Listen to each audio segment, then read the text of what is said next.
Enquanto sanções internacionais são impostas, dólares em malas e contêineres disfarçados têm cruzado as fronteiras entre a Síria e o Líbano.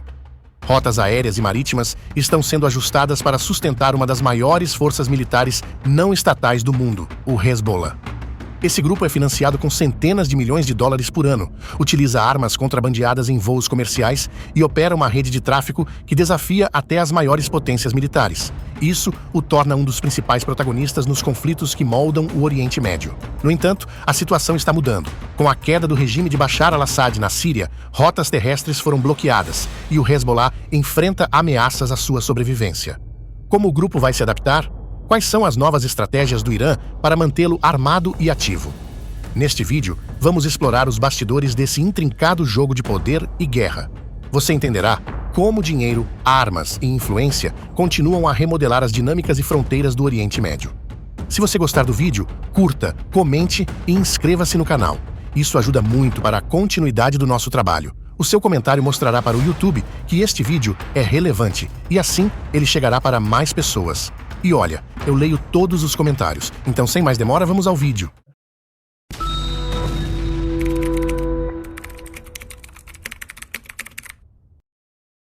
Para entender a força do Hezbollah, precisamos começar pelo coração do grupo, o financiamento. O Irã desempenha um papel crucial, fornecendo entre 100 e 700 milhões de dólares por ano. Esse apoio financeiro é o que permite ao Hezbollah operar como um exército paralelo no Líbano e manter sua influência política e social. Mas de onde vem esse dinheiro e como ele chega ao Hezbollah? Boa parte dos fundos é proveniente do governo iraniano, canalizado por meio da Guarda Revolucionária e instituições como a Al-Qard Al-Hassan Association, que atua como uma espécie de banco informal do Hezbollah. Essa instituição opera fora do sistema bancário tradicional, com mais de 30 filiais no Líbano, administrando empréstimos e salários para os membros do grupo. O Irã também utiliza métodos diretos, como transferências em dinheiro enviadas por diplomatas iranianos para o Líbano. Além disso, empresas fantasmas e instituições de caridade são usadas para mascarar essas transferências. Por exemplo, entidades registradas como ONGs no Líbano arrecadam fundos, enquanto bancos clandestinos convertem esses recursos em dólares. O Hezbollah diversifica suas fontes de receita. Além do apoio iraniano, o grupo controla empresas de fachada nos setores de combustível, construção e até mesmo medicamentos.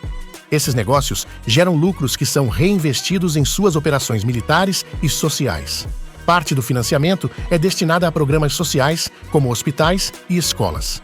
Esses projetos têm um duplo propósito: conquistar o apoio da população libanesa e fortalecer a influência política do Hezbollah no país.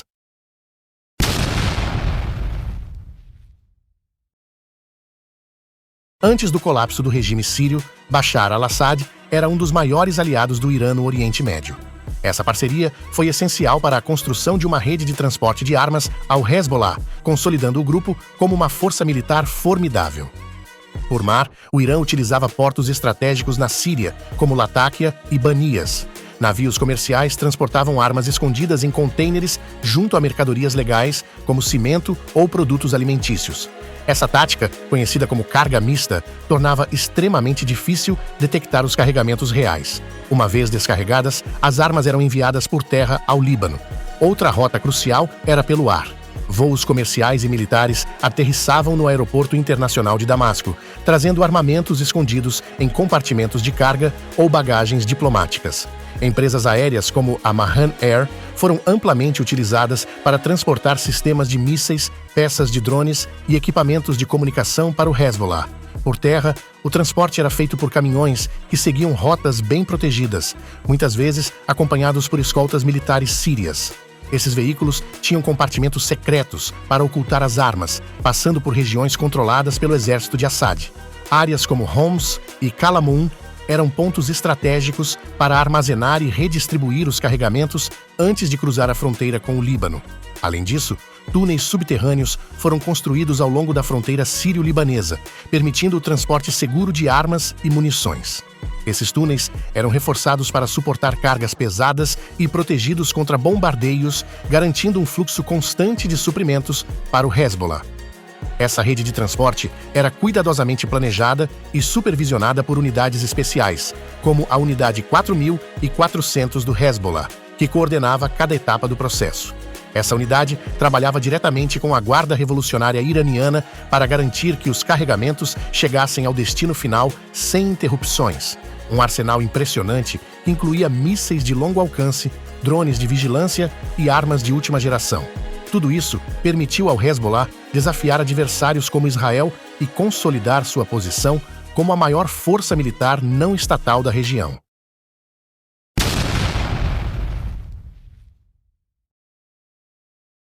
A guerra entre Israel e o Hezbollah no sul do Líbano não foi apenas uma demonstração de força militar, mas também uma batalha estratégica que abalou profundamente a infraestrutura e a logística do Hezbollah.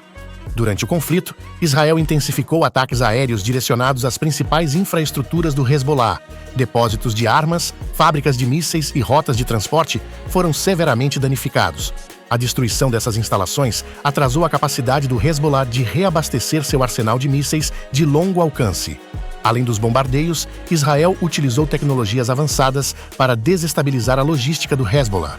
Sistemas de comunicação, como pagers e rádios, foram sabotados com explosivos plantados secretamente, comprometendo a coordenação entre os comandantes do grupo. Se você quiser saber mais sobre a unidade militar israelense responsável pela explosão dos pagers do Hezbollah no Líbano, então clique no vídeo indicado no card acima. Essas ações deixaram o Hezbollah vulnerável, limitando sua capacidade de realizar ataques coordenados. Mesmo assim, o grupo conseguiu resistir em algumas frentes, graças ao suporte contínuo do Irã. O conflito levou a um acordo de paz que alterou o equilíbrio de poder na região. Parte do acordo incluía a retirada de forças do Hezbollah de algumas áreas estratégicas no sul da Síria, que passaram a ser controladas por grupos rebeldes, incluindo o Hayat Tahrir al-Sham, ou HTS. A perda desses territórios foi um golpe para o Hezbollah e seus aliados. Essas áreas eram cruciais para manter as rotas terrestres entre o Irã, a Síria e o Líbano. Com o avanço do HTS, essas rotas ficaram ainda mais comprometidas, dificultando o transporte de armas e suprimentos. O avanço do HTS não foi apenas territorial, mas também estratégico. Ele cortou importantes linhas de suprimento usadas pelo Hezbollah, forçando o grupo a depender mais de rotas alternativas e aumentando os custos logísticos. Essa reconfiguração abriu espaço para que o HTS se consolidasse como uma força poderosa na região.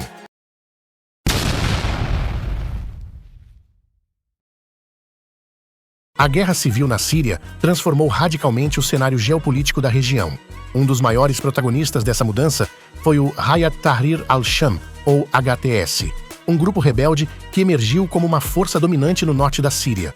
Sua ascensão não apenas desafiou o regime de Assad, mas também criou novos obstáculos para o Hezbollah e seu maior aliado, o Irã. Se você quiser saber mais sobre o fim do regime de Bashar al-Assad e a ofensiva do HTS no Líbano, não deixe de assistir o vídeo indicado no card acima. Com a queda de várias posições estratégicas do regime de Bashar al-Assad, o HTS assumiu o controle de regiões cruciais no norte e sul da Síria. Essas áreas eram rotas indispensáveis para o transporte terrestre de armas do Irã ao Hezbollah no Líbano. O bloqueio dessas rotas foi um golpe devastador para a logística do Hezbollah. Antes, armas e suprimentos eram transportados por terra, passando por áreas seguras controladas pelo exército sírio. Agora, o HTS monitora e bloqueia esses caminhos, tornando quase impossível o transporte direto de armamentos. Além de bloquear rotas terrestres, o HTS intensificou ataques a túneis e instalações logísticas que eram usados pelo Hezbollah. Essas operações não apenas interromperam o fluxo de armas, mas também fragilizaram a posição do Hezbollah na região, forçando-o a buscar rotas alternativas. A relação entre o HTS e o Hezbollah é marcada pela hostilidade. Enquanto o Hezbollah é apoiado pelo Irã e pelo regime de Assad, o HTS é ideologicamente oposto, representando grupos rebeldes que se posicionam contra a influência iraniana na Síria. Com o avanço do HTS, o Hezbollah perdeu sua capacidade de usar rotas terrestres de forma eficiente. O grupo passou a depender mais de rotas marítimas e aéreas, que são mais caras e vulneráveis a ataques de Israel e de potências ocidentais. O controle do HTS sobre essas áreas também criou um vácuo de poder que dificulta o retorno do Hezbollah e do Irã à normalidade logística na região. Qualquer tentativa de retomar essas rotas exigiria confrontos diretos ou novas alianças, o que parece improvável no momento.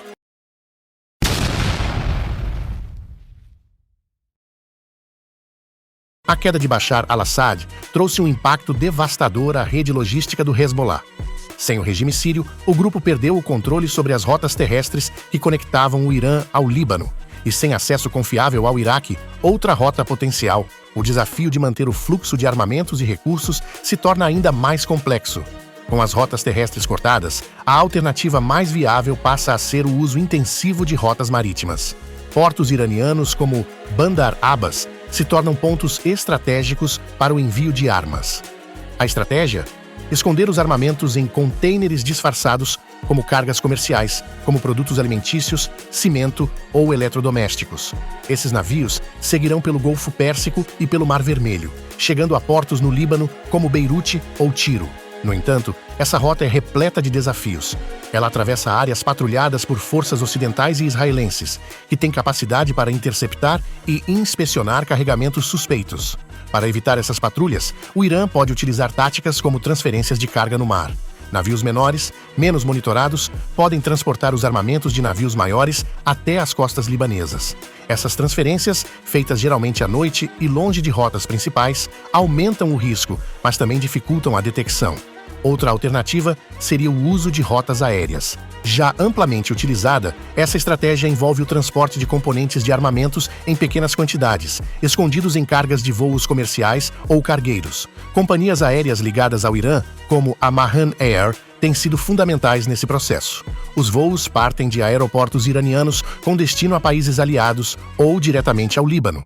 Em alguns casos, as armas são desembarcadas em escalas intermediárias e transferidas para novas aeronaves para despistar vigilância internacional.